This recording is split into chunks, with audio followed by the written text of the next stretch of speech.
Welcome to the latest edition of E+T Off the Page. And our topic today is the electrification of the world's car fleet just an electric dream?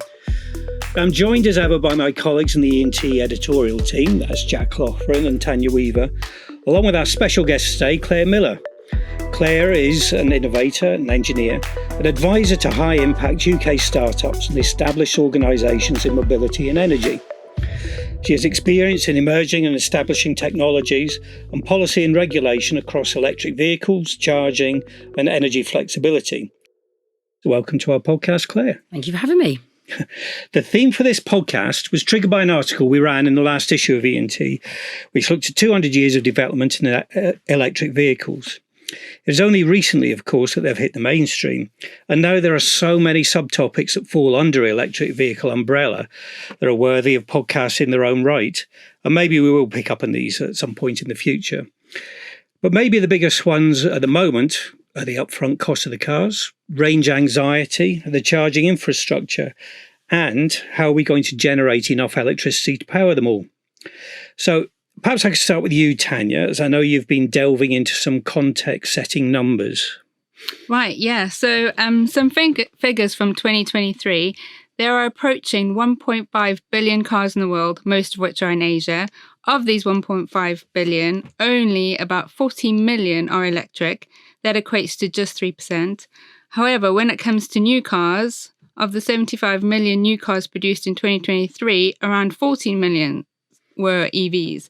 So that's a healthier 19%, but that is still a very long way from the 100% that will be required by law in some parts of the world, like the EU, and here in the UK by 2035. Yeah, it's daunting. It's only 11 years away. Jack, you're not the biggest fan of car culture anyway, are you? But does it sound like we're on track with this target? Well, I mean, I don't know. I guess I'd like to talk about the new government, since we were kind of just mentioning it before the podcast started. I don't know, Claire, what thoughts you have on that, and what they could do to maybe push the UK into a place where electric cars become the norm rather than the exception. Yeah, well, I think, look, the really good news is that we have a fresh energy around Westminster, and change was the message that they were elected on, and change is what we've seen already, right? So we're only a couple of days into this new administration, and we're seeing, ministers coming out with their very clear views on what they're going to do in transport. We're expecting to see that 2035 date put back to 2030, and actually we know that it wasn't a material change that was made. It was a political kind of move that Rishi Sunak made to move that date. Whereas in reality, the manufacturers have long been targeting, moving over their drivetrains to electric. And actually, we're going to start seeing the last of many vehicles coming off the line with petrol and diesel drivetrains in the next couple of years. So I think actually, in real terms, right now, it feels like we have a mountain to climb. We have a ban on the sale of new petrol and diesel vehicles coming, and it feels like a big hill to climb. But actually, in the background, lots of things have been going on that are not affected by the way that these kind of political headwinds have been blowing.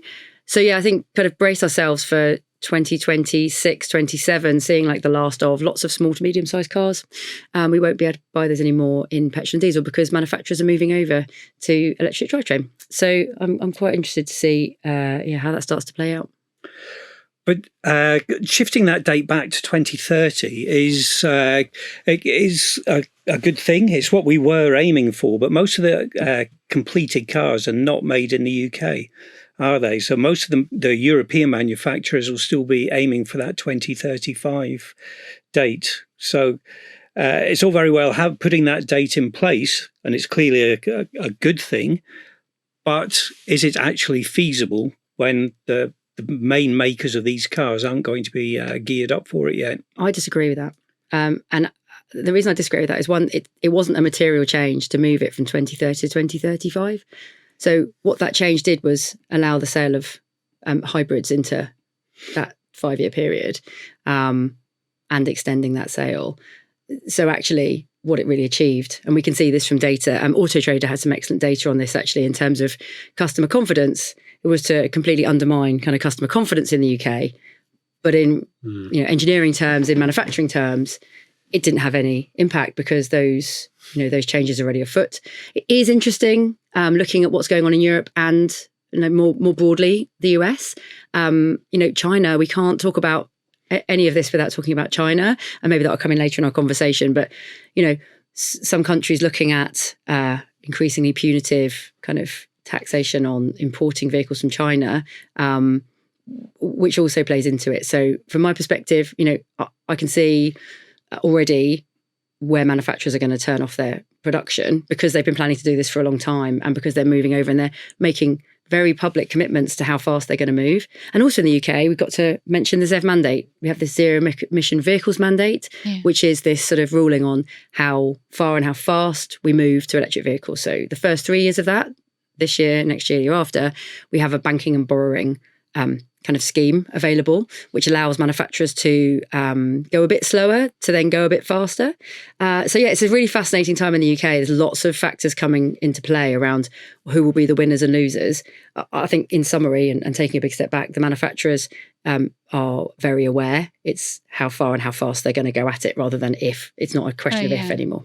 So moving it back to 2035 and then the government haven't announced it yet, but assuming they then move it back again to 2030, realistically, like everything with regards to manufacturing, it all has to be done so far in advance that this isn't really going to make that much difference to the manufacturers. It's about the consumer. So is that right? Yeah, and actually, if listeners are interested to kind of dig a bit into this, Ford came out very strongly at the moment of that announcement made by Rishi Sunak and said, like, we are very disappointed because actually this makes no difference except that it's undermining confidence. And by the way, we as Ford are pushing as hard and fast as we can, and it makes no odds to us.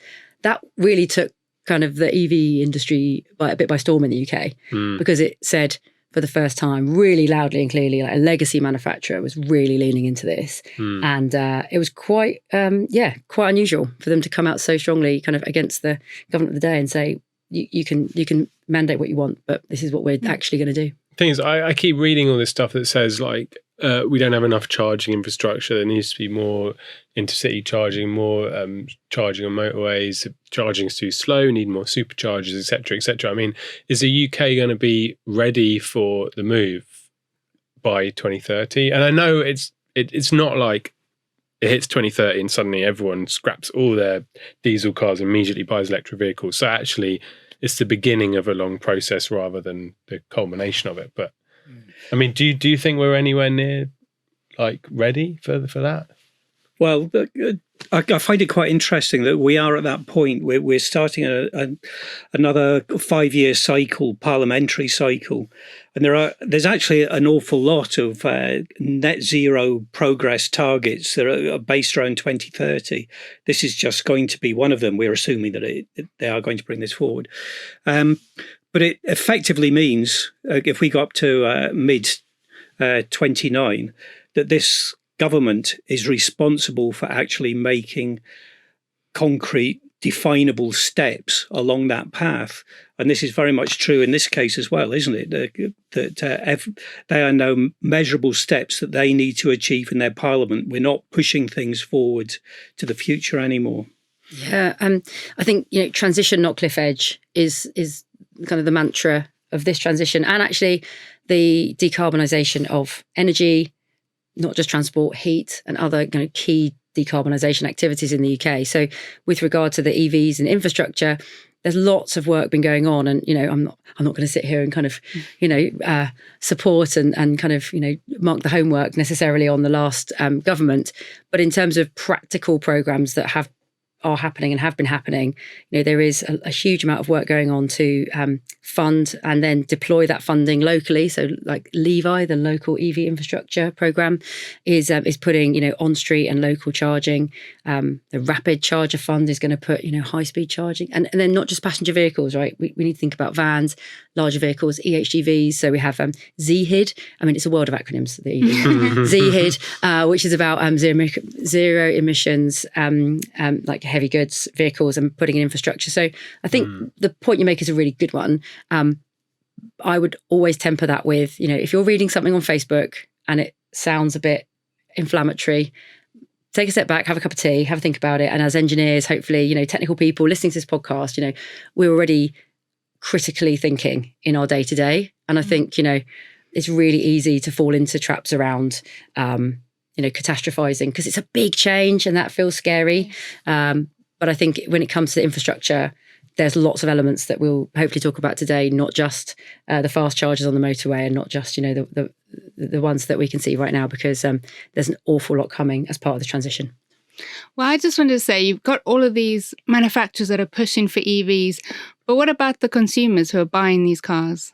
So entry-level EVs at the moment, the range is not that great and they're quite expensive, so not very accessible. I'm going to challenge both those things. So give me your numbers. So numbers win. So okay. So when you say the range isn't very good and the cost is too great, like for you as an individual, what are your thoughts around that? What do you feel those numbers are right now when you say? I'm really just going from my mother-in-law, which she's not the great example because she's like in her 70s, but she bought a Corsa that only did 150 on one charge. And she had complete range anxiety. They went to Northumberland and she was like, but if we get diverted, and she just found it too much. And she was like, I'm not, and she traded it back in again.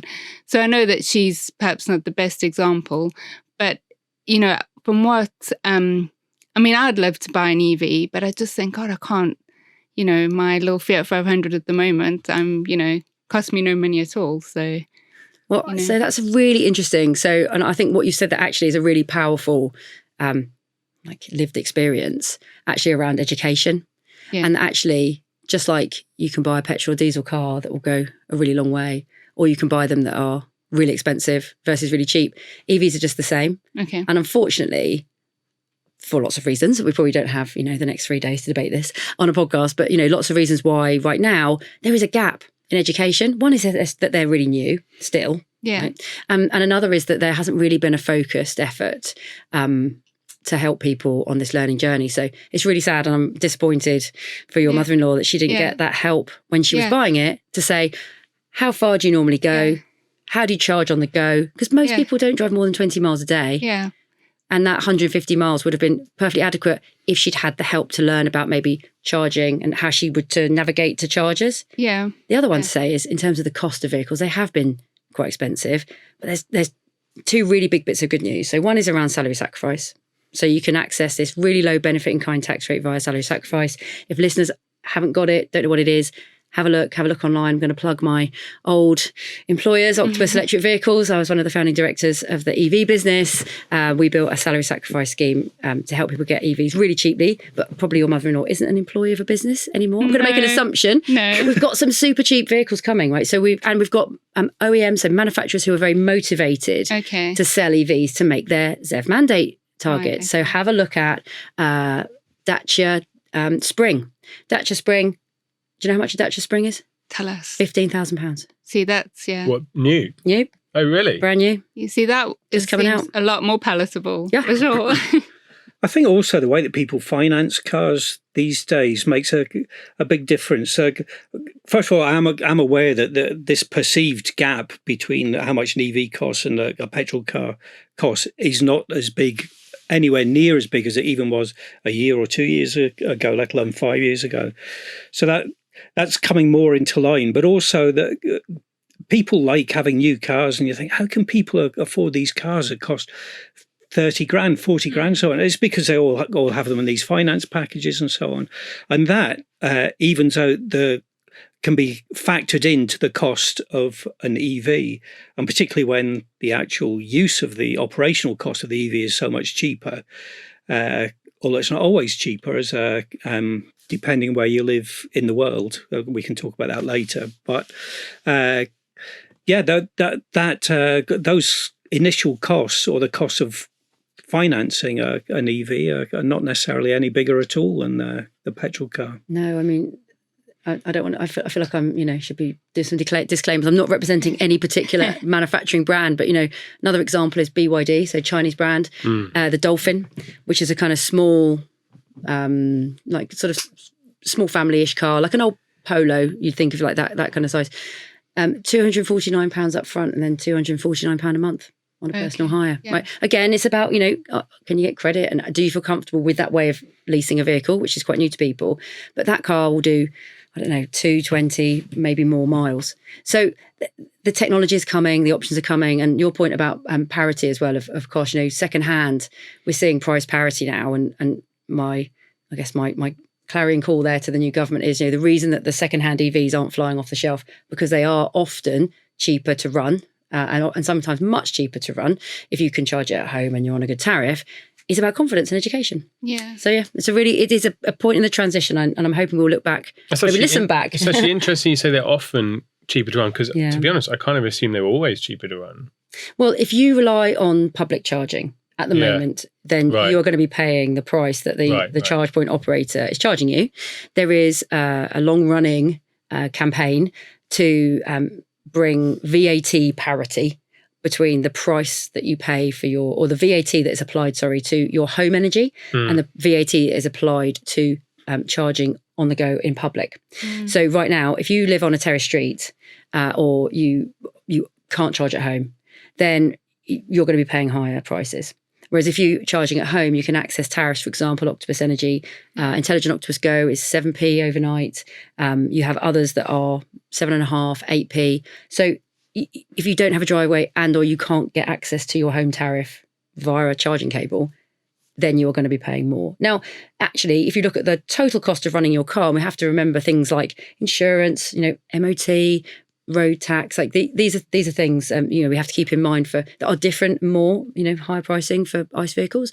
Once you look at all of that and you take a view, you're likely to still be cheaper. But there will be folks who do long miles who don't have a driveway who may end up paying more at the moment. And do you have any thoughts about, because obviously the way we're talking about it does all sound quite promising from a sort of UK-centric perspective. But if you're talking about a third world, the infrastructure is just not there. And even if it is there, their energy grids are not decarbonised, or to the same extent as the UK's. For sure. I'm obviously talking in broad strokes here, but I think that is kind of broadly true. Could I pick up on that one? Claire, you answered that last question in terms of economic costs, but in terms of environmental costs, which we've got to see as one of the main drivers for EVs in the first place, and looking at it globally, we in these podcasts always fall into the trap of being UK centric, because we are, but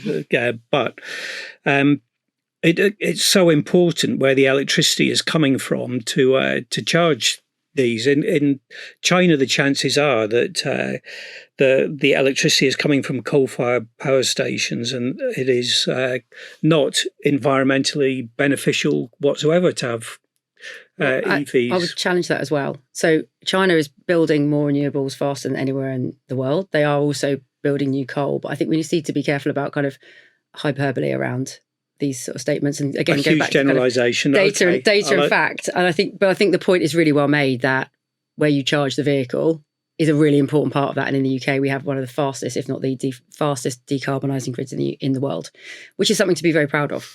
It is, but we're still nowhere there. First of all, the comparison I was going to draw is in Norway. Without generalisation, they genuinely get 95% of their energy from renewables, which is why when you go to Norway, they have a lane specifically for EVs. They're everywhere, and that obviously makes complete sense. In the UK, Jack and Tanya, you probably cover this in the news regularly, but we're about 40% renewables at the moment, aren't we? Somewhere like that. We're decarbonising quickly, but we're now reaching problems with that, even in the capability of the grid to cope with that amount of renewables. I think, don't we? Yes, the grid does need to be upgraded because of the amount of. I'm posing it as a question, again, a challenge to the thinking here, because when you speak to like representatives from the national grid, both the infrastructure and the ESO, which is becoming NESO, so this new energy system operator, yes, we need to increase the amount of infrastructure we have, and it's really heartening to see already, new government actually talking about how they're going to open up that planning in order to build out more transmission infrastructure as well as more local infrastructure. But are you saying that from what you've seen, you're concerned that the grid is struggling right now? Because that's certainly not my understanding. Well, I mean, so I remember reading about there are renewable projects that are kind of waiting for like 5+ years just to get onto the grid due to the lack of infrastructure that can actually kind of accept the energy that they're going to be producing. So, and that's certainly seeing these so early in the administration, but these early green shoots of, looking at taking some tough decisions about, planning and potentially overriding planning. And actually, that's something that we're not used to in the UK. But if we are going to make this transition, to your point, Tim, we need to land offshore wind. We're one of the best places in the world for offshore wind because we're a windy little island.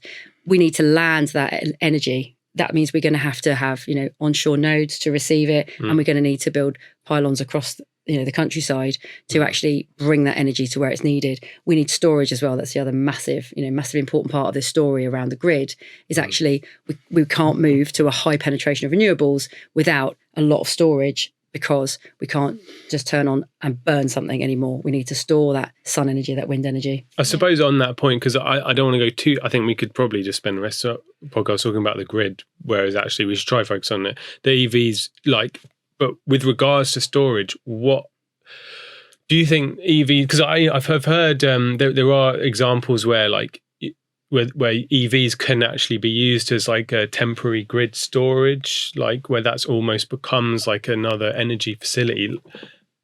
How much of that do you think is realistic, or does it actually just kind of burn out the batteries in electric cars faster, and therefore maybe that's not so worth it? Yeah, so it's hugely important. Again, for listeners who like to do their reading, we are very close to the release of this year's Future Energy Scenarios by the National Grid. I don't know if you guys have come across it. If not, highly recommend. Every year, National Grid puts a huge amount of analytical and brain power into looking at a number of scenarios around the uptake of renewable energy and of different technologies and how our world might evolve. And a very important part of that is around EVs. So how do you charge them and how they also provide storage? We can also see right now in terms of the energy flexibility markets that EVs as an aggregated number of assets, number of batteries is providing really important storage and also important flex. So what does that mean? Well, if you can take signals from the energy grid around when it would be really useful to be storing energy, and you've got 100,000, 200,000, 300,000 vehicles, that all need to charge a little bit together. That forms a really big battery. And if you can orchestrate that and get that battery to turn on and charge at a certain time, that's really important as part of this overall very decentralized grid. So yes, they're very important. It will become increasingly important. And then the final piece of that puzzle is as these vehicles then become bidirectional. So something I spent a lot of time working on is bidirectionality, so vehicle to grid. So I led something called Power Loop, which is an Innovate UK project with a number of consortium partners developing a customer centric vehicle to grid proposition. What does that mean? It means that you were able to plug your car in, a particular car, the Nissan Leaf, to an experimental charger, but nonetheless to prove that if you could persuade customers to come home, park their car and plug in, we could take a bit of energy out of that battery at tea time. And if you know about the peak energy use at dinner time, in tea time, it's a classic. Everyone comes home, starts to cook their dinner, lights on, particularly in the winter, and we're going to see even more energy use potentially as we get into electric heating. If you can share a bit of that energy back to the grid at tea time, it means we don't have to burn things in the evening, and we burn a lot of gas, particularly going into the winter, because you've got energy stored in the vehicles. And actually, then you can charge the cars up overnight. Hopefully it's windy overnight, place to store that wind energy, so you're ready to go in the morning. So vehicles and vehicle batteries, when they're not being vehicles, and let's remember, they are vehicles, that's their primary job, they can do so much more. And it's a really interesting kind of picture that's going to be building in the UK and across the world about how do you use these vehicles to do more as a driver, as a customer, and also as a grid. That's really interesting. But how about, so it's great for smoothing, if you like, smoothing that bit of capacity, peak shaving, peak smoothing, yeah. Yeah, but it's not. You say, and hopefully it'll be windy overnight. If we're at 40% renewables in the UK, again, sorry for being UK centric, but 40% renewables. We want to get up to 100%, if you want to include nuclear in that, perhaps over time. Whereas how are we going to get to that stage with renewables that we're not just relying on wind? And I'm looking at other renewable projects, and tidal is the one that particularly strikes me, because you know exactly when the tides are going to be every day, and that's technology that we've pushed to one side in this country, unfortunately, and we're a huge resource potentially. Yeah, and I think it's a really exciting question, and I'm sure you didn't mean it in a negative way, but I would turn it into a real positive and say, wow, we have this opportunity to really go at now what is like the work of our lives, the work of our lifetime. It needs to be. We have so much to do and so little time to try to even avoid the worst impacts. I mean, there will be impacts of climate change, and we've rightly mentioned not being UK centric, and I think there are a lot of folks in the world who are going to have a very tough time over the coming 50 to 100 years. And so I think we have to get into a mindset of going faster and making things happen. So I agree with you. I think that fresh eyes and fresh investment into some of the other potential renewable technologies is very important. But as I mentioned, we're a very windy island. So, offshore wind, not just static offshore wind, but floating offshore wind. So floating is a kind of the next, I would say, the next technology coming at scale.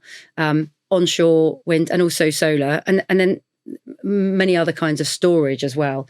EVs are only just one part of that. So I think we have to think about it in this patchwork quilt of technologies and really take a systems level look. And that, again, as engineers, as technologists, our role has never been more important in the world in bringing our experience and the way our minds work to these problems. I've got a question about standardization. I saw a kind of trial project happening in China where basically electric cabs were being used throughout the day, and then when they ran out of energy, they drive to a place where they go into like something that looks a little bit like a car wash, and an automated robot basically plucks the battery from underneath the car, takes it away, and then reinserts a fully charged battery, which effectively eliminates that charging time.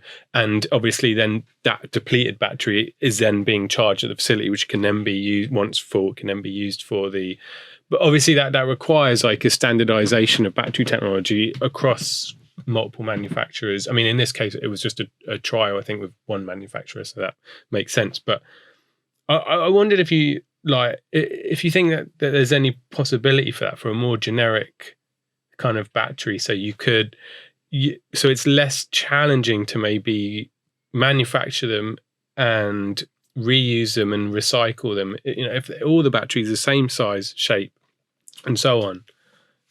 Do you think there's a future in that? Yeah, it's a really important observation. Right? There are three paradigms of how you get energy into a battery. One is plugging it in, which we're all getting a bit used to, plugging your vehicle in and charging. One is wireless charging, right? So putting it over a pad, a bit like you would put your phone over a wireless charging pad. We're kind of getting used to it. That's coming. And the third is battery swapping. So yes, it is very popular in China. So there's a company called NIO, which has been very popular in China, has done north of 1 million battery swaps, works really well in a highly populated, sort of dense urban area in a Chinese tier 1 megacity, and to your point, taxis. And in fact, I was chatting to the European head of NIO recently. He was saying they have signed sort of a cooperation agreement with multiple other manufacturers in Asia, looking at standardizing the battery swap technology. So yeah, I think you're definitely onto the right line of thinking. And I think you identified, some of the key benefits there as well around, making it easier to, you have one swap station, one standard, kind of around how it works, and then having multiple brands. Over here, sort of UK, Europe, and then thinking, I guess, across to the US as well. Slower growth, lots of reasons for that, maybe less densely populated. I think back to the whole leasing point, actually, is this my car? Is this my battery? Am I leasing the battery? What does it all mean? So maybe some different cultural aspects. And I think it's yet to be proven out in kind of other markets. But I think it's an important one. There's a startup company I work with called Tuel, which is looking at extra batteries, so an additional battery for vans, so increasing the range, which your point about your mother-in-law. Yeah. This is about vans, right? So right now vans work really well for some like operational routes, like as a works van, like Royal Mail, for example, going great guns with thousands of vans on their fleet. But for lots of applications, vans don't quite work, or for lots of some longer runs, some longer journeys, maybe some heavier loads. So Tuel in the UK are pioneering an additional battery which you can add to be a range extender, which you can also have if you haven't got off-street parking, but you need to take your van home, because van drivers have a much higher chance of not having a drive than the general population. So, give them a battery to take home and charge from. And so that's a name to watch out for. And then the other one, just to add on the end, is say around wireless charging. So I think that is also coming. I personally don't really believe that dynamic wireless charging is going to be a thing. I don't think we're going to have the money in this country, certainly, when digging up the road. Are you talking about continuously wireless charging while on the move, or wireless charging just underneath a parking spot? So dynamic is as you're driving, and you'll see trials. You'll see that pop up. Folks may have already read about trials. And maybe other countries where maybe China, for example, have that capability to do a very expensive, very small pilot to prove a point. Whereas I think, I'm convinced that static, stationary wireless charging is going to be really important in the mix. Again, another company I work with, Electric Green, they are working with Royal Mail, looking at putting wireless charging onto their mail trucks, so that mail vans, so that when they come back from their round, the battery is actually kind of bigger than they need for their rounds, because they're just doing short drops, short hops, short drops. So actually, they can use the energy stored in that vehicle as they're parked up wirelessly. No one needs to plug in, just park the vehicle in the right place. They can power the office, power the sorting site there, and then they can sell back to the grid if they have excess, charge it up overnight, ready to go in the morning. There's other stuff around the bin lorries as well. I get excited about V2G bin lorries. And buses as well. There's been trials with that as well, putting the wireless charging buses into the bus stops. Yeah, exactly. It's kind of like, grazing on energy.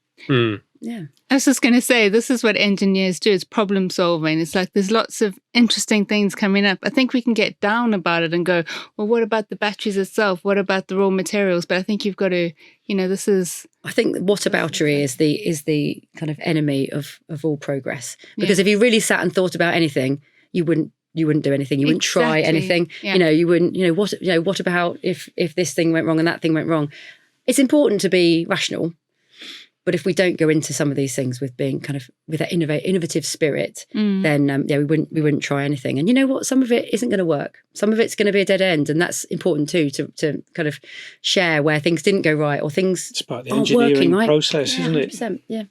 So what about other technologies? If you don't mind me starting with the what about there. I feel like I've opened the door here, guys.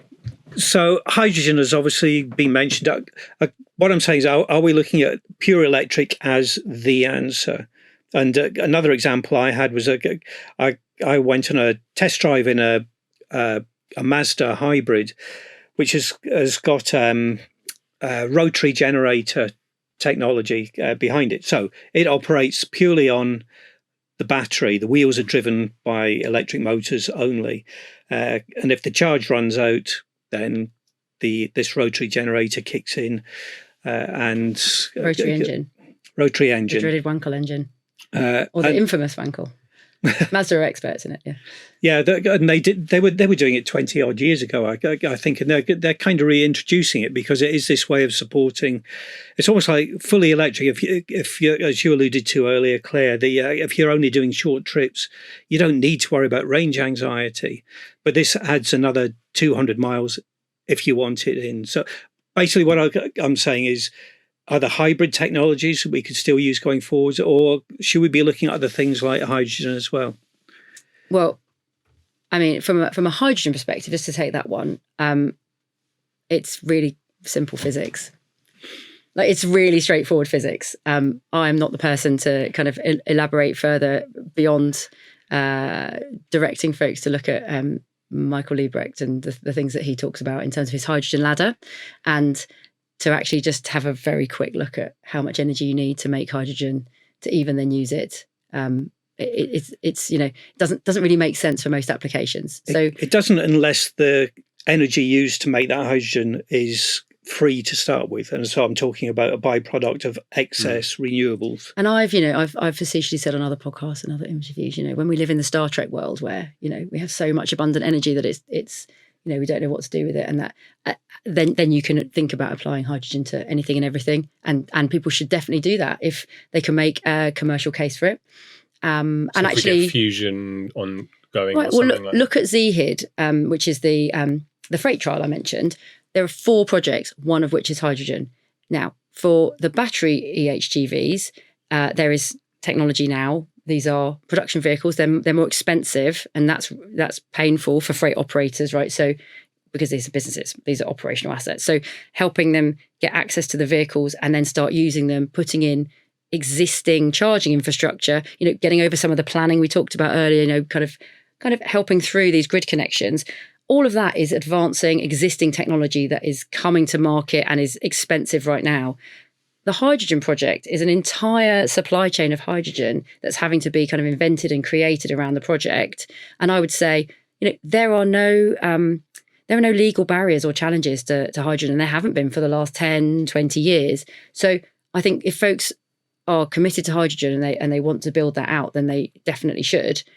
I'm just looking at it as a rational person from an energy balance perspective and going, right now, I can understand why, that it hasn't worked out. And actually the hydrogen filling stations in many places around the world have come, and now they're going, and they're nearly gone. And vehicles, as you made a good point, some vehicles have come and now they're going around hydrogen. So, that's probably what I want to say about hydrogen. The only final thing I would say actually is that I think it's unfortunate that a lot of time and energy and money is being put into smaller vehicle applications, when really the difficult, hard to abate sectors that might actually really benefit from hydrogen are not necessarily getting the investment they need, because there's a lot of noise and a lot of distraction around hydrogen for smaller vehicles. I also think it's just worth mentioning that it's my understanding that hydrogen's far less energy dense than fossil fuels anyway, so it's not really like a straight swap, like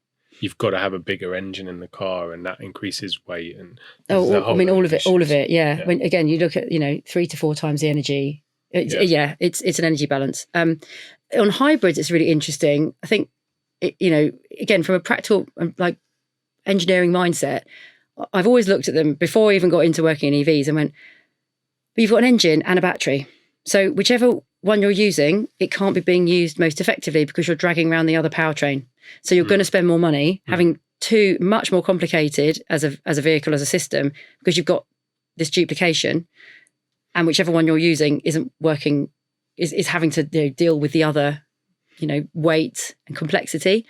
I think now it's very worrying that the information that we're starting to see come out around the actual efficiency of those vehicles versus how much has been published about those vehicles.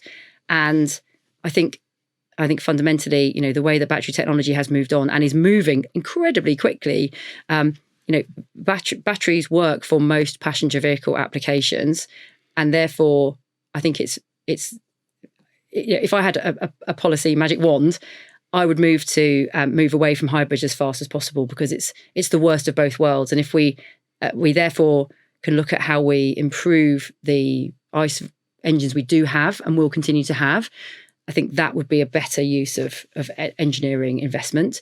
I think the hybrid is kind of the worst of all worlds. I think the argument behind these ones, behind the Mazda, it wasn't a particularly thrilling drive, in all honesty, but it only had one drivetrain, an electric drivetrain. So it was the wheels were only supplied by electric motors. And so it wasn't a full duplication of an ICE. But you're still burning something to charge the battery in order to drive the wheels, or? No, only if you move into an area where the battery has reached a certain level. So, but you're still. But what you mean is you're still carrying an engine around for those times when you might. You're not carrying an engine. It's a small rotary generator that then charges the battery. What runs a generator? Well, all right. Generator It generates electricity to. But what's to genuinely, what's the fuel? The fuel is petrol. Okay, So you're carrying around something. You are carrying around a liquid fuel, but not a full internal combustion engine that drives and drivetrain that drives the wheels. I'm very happy to keep my my chips, my whatever it is, all in on battery versus that Mazda. But I'm looking forward to looking it up. I thought it was a good idea anyway. But yeah, hey, but listen, there's loads of good ideas out there. I will look forward to thousands of them hitting the road soon. Could we she just, said facetiously. Before we sort of wrap up, maybe we should just chat about kind of the global supply chain of materials for, well, lithium being the obvious one, but also cobalt, nickel, and even other materials used to build cars. I mean, there is suggestion that we're going to.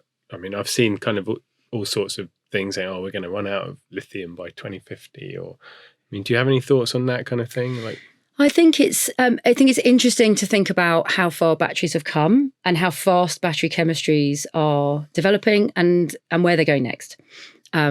So we're moving from an era of NMC batteries, the C being cobalt, so nickel, manganese, cobalt batteries, to LFP, and which is iron phosphate and so lithium iron phosphate batteries. So you might have heard of the BYD Blade battery, which is an LFP battery. It's starting to go into Teslas now, so putting them into the Teslas in China, the BYD models, and then not just into vehicles, but also into grid-scale battery storage. These batteries are very inert, whereas if they're pierced, they don't catch fire. They are able to cycle. They're not as sensitive to temperature effects. So we've already starting to move into this new era of these sort of LFP batteries. And then we're starting to see the next generation of batteries, which have moved away from cobalt as a specific topic, which often comes up in, again, the kind of, anti-EV rhetoric. It's hard in those sort of sound bites to kind of go, but everyone's got a smartphone. Everyone that's ever burnt any petrol or diesel, cobalt is used in the refining of fuel. So it's really different. Again, it's back to this kind of trying to get away from the hyperbole and trying to get away from this very partisan kind of debates and kind of going, actually, we're on a transition where all of us are using these materials and we're all part of these supply chains. We're moving in EV batteries and more broadly, grid battery storage technologies from NMC to LFP, and now we're moving towards sodium-based batteries. So, salt, very freely available. Moving away from lithium. And then the holy grail, the solid state, which doesn't have this liquid electrolyte at all. So I think it's important, again, to kind of look at the data, take a rational position on this, and to then think about how far these technologies have come and where they're going next. Because, unless we're deeply in any of these areas, we can never really be, it's very hard to make an exact prediction and to give a kind of precise, by this date we'll have moved away from this technology. Yeah, of course. But I think any of us sort of interested technologists can, and members of the public can get a view on, well, actually, we can see already over the last sort of 10 to 20 years where batteries have come and the price of batteries as well. Yeah. So are you confident that new battery chemistries? Well, I mean, it's a difficult question because obviously you never really know. But do you think we are looking at a future? Actually, new battery chemistries will come online, and they could potentially. But they do all the time. 100%. Yeah, right. yeah. So that's already happening. Yeah. Here's an example. So back to BYD. There are other excellent vehicle brands are available. I just happen to have their examples keep popping in my head. So in China, BYD have a very small vehicle, the Seagull, and the Seagull. Hopefully will come to the UK, but in Europe it needs a little bit of re-engineering for more airbags, but hopefully it will come. And in China they're launching that with a sodium ion battery, which doesn't include any lithium in it. No. Oh really? Yeah, that's already kind of on the market. Yeah, there are other companies. So in the UK there's a company called Lina, Lina, that are pioneering sodium ion for grid scale applications, but that will come as well for propulsion. So again, back to the small vehicles, the kind of what we're driving around town.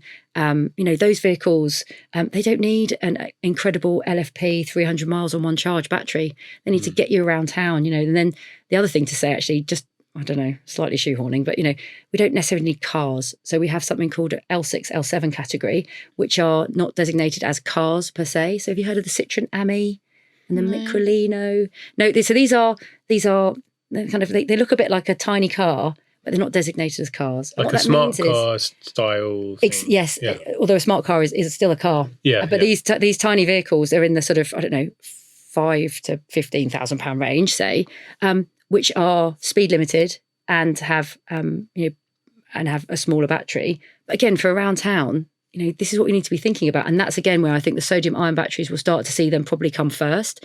And then technology, the pace of improvement, we'll start to see that in bigger cars, and we'll start to see the energy density. That's what we need to watch out for. The energy density starts to increase, and then the kind of price per kilowatt hour comes down. And all these battery technologies will follow those same, like, reducing cost curves and improving power density curves. Mm-hmm. Cool. Okay, I'm going to have to jump in there and draw a line under it. Unfortunately, we're out of time. Thank you ever so much, Jack and Tanya, but particularly Claire. I can just sense your enthusiasm in the technology in the sector. I'm sure we could have talked for hours and hours about that. So thank you very much. Thank you to all the listeners for tuning in today. This has been E+T Off the Page. All the rest of the podcasts are available on the E+T website or wherever you get your podcast normally. And so until the next time, goodbye.